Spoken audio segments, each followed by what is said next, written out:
যখন থেকে এই টমেটো সসটা বাসায় তৈরি করা শিখে গিয়েছি তখন থেকেই দোকানে সমস্ত রকমের সস আনা বন্ধ করে দিয়েছি, খাওয়া বন্ধ করে দিয়েছি। কারণ দোকানে যে কোনো সস বা যে কোনো জিনিসই হচ্ছে অনেক রকমের কেমিক্যাল, স্যাকারিন আরও অনেক কিছু মেশানো থাকে।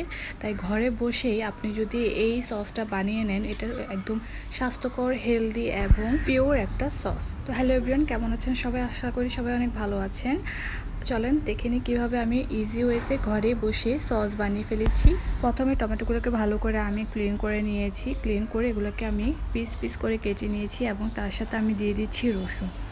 যত পরিমাণ টমেটো নেবেন তার অর্ধেক আপনাকে রসুন নিতে হবে। রসুনের ফ্লেভারটা কিন্তু এখানে মেন ইনগ্রেডিয়েন্টস। এরপর আমি এগুলোকে ভালো করে পিস পিস করে কেটে চুলায় বসিয়ে দিয়েছি। তারপর সিদ্ধ করে তাতে আমি দিয়ে দিয়েছি মরিচের গুঁড়া, ভিনেগার এবং চিনি। এই কয়েকটা উপকরণ আপনাকে দিয়ে দিতে হবে। চিনিটা আপনি যদি মিষ্টি চান মিষ্টি একটু বাড়ায় দিতে পারেন, বা একটু ঝাল চাইলে একটু কমায় দিতে পারেন। সাথে দিয়ে দিতে হবে একটু লবণ। দিয়ে ভালো করে সব কিছু উপকরণ দিয়ে ভালো করে এটাকে জাল করে দিতে হবে। আর চুলার আঁচটা একদম লো হিটে রাখতে হবে। একদম লো হিটে রেখে এটাকে অনেকক্ষণ ধরে জাল করতে হবে আর বারবার নাড়তে হবে যাতে করে এটা নিচে না লেগে যায়। যদি প্যানে লেগে যায় তাহলে এটা থেকে একটা বিশ্রী গন্ধ আসতে পারে। তো তৈরি হয়ে গেল আমার হোমমেড টমেটো সস।